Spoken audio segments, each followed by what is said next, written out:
Assalamualaikum warahmatullahi wabarakatuh. Anak-anak, pekan depan kita akan melaksanakan PAS, penilaian akhir semester. Jadi, untuk pertemuan kali ini, Ibu akan membahas beberapa materi dan contoh soal. Materi untuk PAS yaitu mulai dari teks laporan percobaan, teks pidato persuasif, dan teks cerpen. Untuk itu, langsung saja kita pelajari bersama-sama pembahasan materi dan contoh soal. Indikator yang pertama yaitu menentukan paragraf laporan percobaan dengan tepat. Nah, coba kalian perhatikan, di sini ada contoh soal. Yang pertama, sore itu Olivia duduk di teras rumah. Sesekali pandangan diarahkannya ke jalan seperti sedang menanti seseorang. Sebentar berdiri, sebentar kemudian duduk. Jam tangan dilihatnya entah untuk yang keberapa. Majalah yang dipegang berkali-kali dibuka meski tak bermaksud dibaca. Sudah setengah jam ia di sana. Kegelisahan mulai menghujam. 2. Pernahkah kamu membayangkan bahwa baterai juga bisa dibuat dari sabun? Baterai merupakan alat penyimpan energi sementara. Jika kamu ingin sesuatu hal baru, tidak ada salahnya mencoba membuat baterai ini dengan tujuan menambah kreativitas diri dan pengalaman. Manakah yang termasuk teks laporan percobaan? Dari teks 1 dan teks 2, menurut kalian mana yang termasuk ke dalam teks laporan percobaan? Ya, jawabannya nomor 2. Karena nomor 2 itu merupakan teks laporan percobaan untuk membuat baterai dari sabun. Sedangkan teks 1 bukan merupakan teks laporan percobaan. Teks nomor 1 termasuk ke dalam teks cerpen.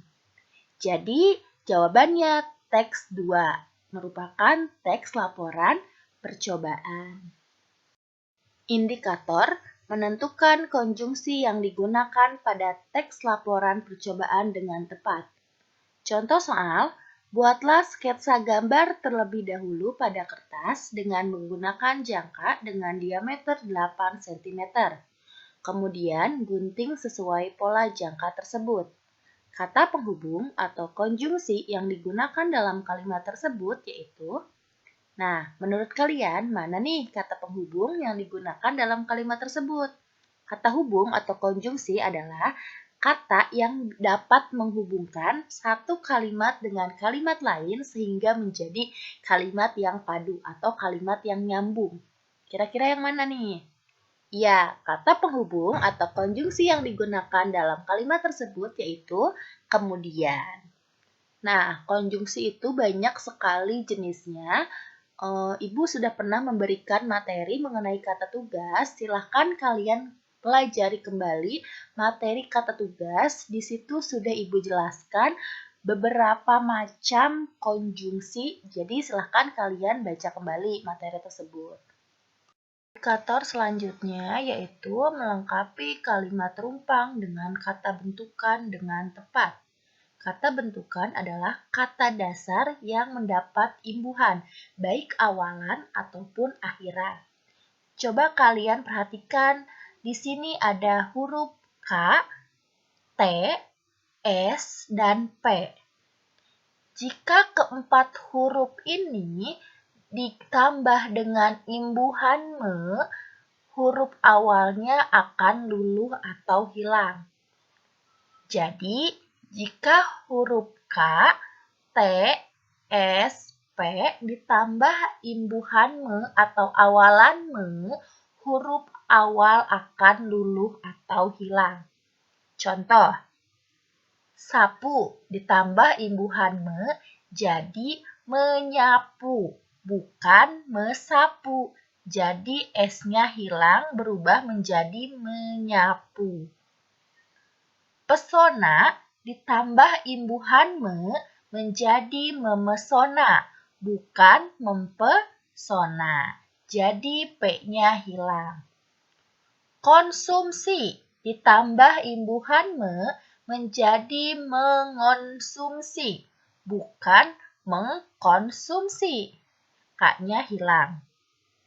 Taati ditambah imbuhan menjadi menaati, bukan mentaati. Jadi T-nya hilang.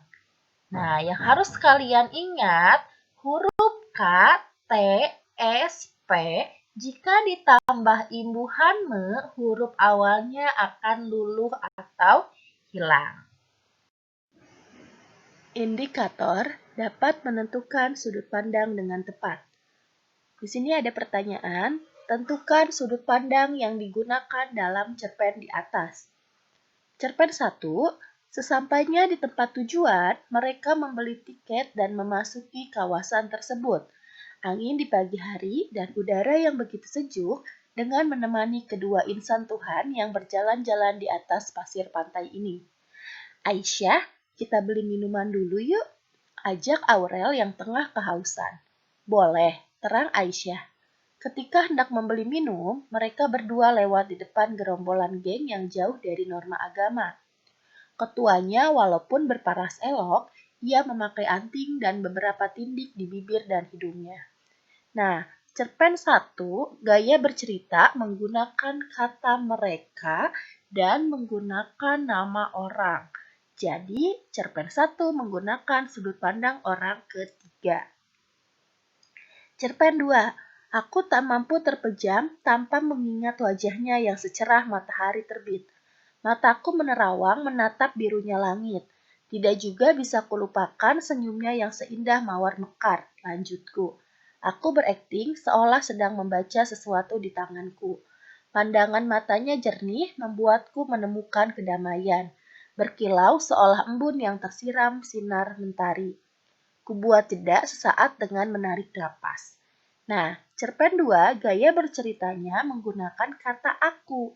Jadi sudut pandang yang digunakan dalam cerpen 2 yaitu sudut pandang orang pertama. Indikator selanjutnya menentukan majas dengan tepat. Nah, di sini Ibu akan menjelaskan majas yang sering keluar di dalam soal. Majas yang lumayan sering keluar itu yaitu majas personifikasi. Majas personifikasi adalah majas yang seolah-olah benda mati menjadi hidup. Nah, di sini ada beberapa contoh yang akan Ibu jelaskan. Contoh yang pertama, angin berbisik menyampaikan rinduku kepadamu. Angin berbisik. Nah, angin berbisik di sini seolah-olah angin ini benda hidup. Malam dingin serasa mencekik tenggorokanku. Malam dingin serasa mencekik. Nah, ini majas personifikasi. Rintik hujan menari-nari di atas genting. Rintik hujan menari-nari. Hujan kan tidak bisa menari-nari. Biasanya yang menari itu makhluk hidup. Hujan pun memeluk mereka yang sedang bersedih. Hujan memeluk. Nah, hujan diibaratkan bisa memeluk mereka yang sedang bersedih. Jadi ini beberapa contoh majas personifikasi.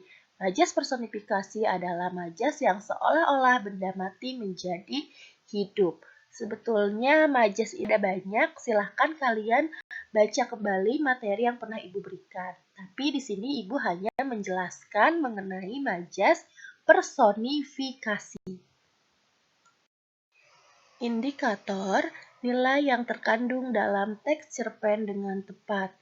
Nah, di sini Ibu akan mereview kembali atau akan mengingatkan kalian kembali mengenai nilai-nilai yang terkandung dalam teks cerpen.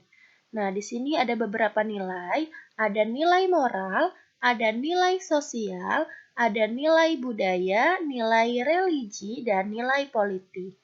Nilai moral adalah nilai yang berkaitan dengan akhlak atau budi pekerti, susila atau kepada baik buruknya tingkah laku seseorang. Itu termasuk nilai moral. Nilai sosial yaitu nilai kehidupan yang berkaitan dengan norma atau aturan dalam kehidupan bermasyarakat. Yang ketiga, nilai budaya, yaitu nilai-nilai yang berkaitan dengan kebiasaan atau tradisi yang berlaku di dalam masyarakat. Nilai religi yaitu nilai yang berkaitan dengan kehidupan beragama. Nilai politik yaitu nilai yang berkaitan dengan gejolak tata pemerintahan di suatu daerah. Indikator menentukan urutan naskah pidato. Nah, di sini ketika kalian akan membuat naskah pidato, ada beberapa urutan yang harus kalian perhatikan. Yang pertama itu salam pembuka. Contoh salam pembuka, Assalamualaikum warahmatullahi wabarakatuh, atau selamat pagi para hadirin. Nah, itu salam pembuka. Yang kedua, pembuka. Pembuka itu ucapan syukur. Contohnya, puji syukur mari kita panjatkan kepada Allah Subhanahu wa taala dan yang lainnya. Yang ketiga, isi pidato. Yang keempat, penutup. Penutup adalah demikian pidato yang dapat saya sampaikan, semoga bermanfaat. Salam penutup. Sekian pidato dari saya, kurang lebihnya saya mohon maaf. Wabillahi taufiq wal hidayah. Wassalamualaikum warahmatullahi wabarakatuh. Jadi, urutan naskah pidato yang tepat, salam pembuka, pembuka, isi pidato, penutup, dan salam penutup. Nah, itu tadi beberapa materi dan contoh pembahasan soal PAS. Kurang lebihnya seperti itu contoh soalnya. Jadi silahkan kalian pelajari kembali dan review kembali, baca kembali materi yang pernah Ibu berikan, mulai dari teks laporan percobaan, pengertian, struktur, kaidah kebahasaan, terus teks pidato persuasif, kalian pelajari kembali, pengertian, struktur, kaidah kebahasaan, jenis-jenis pidato, terus teks cerpen, kalian pelajari pengertian cerpen, ciri-ciri cerpen, terus unsur intrinsik dan ekstrinsik cerpen, kaidah kebahasaan cerpen, struktur teks cerpen. Silahkan kalian baca kembali materinya supaya nanti ketika melaksanakan PAS, kalian dapat mengerjakan soal dengan mudah. Dan ingat pesan Ibu, jika kalian mengerjakan soal bahasa Indonesia, yang pertama kalian lakukan yaitu membaca soal. Jadi baca dulu apa pertanyaannya, kemudian kalian cari jawabannya di teks supaya menghemat waktu. Ibu juga meminta kalian untuk mengerjakan soal dengan teliti dan tidak asal-asalan. Semoga kalian bisa dengan mudah mengerjakan soal PAS dan nilainya memuaskan.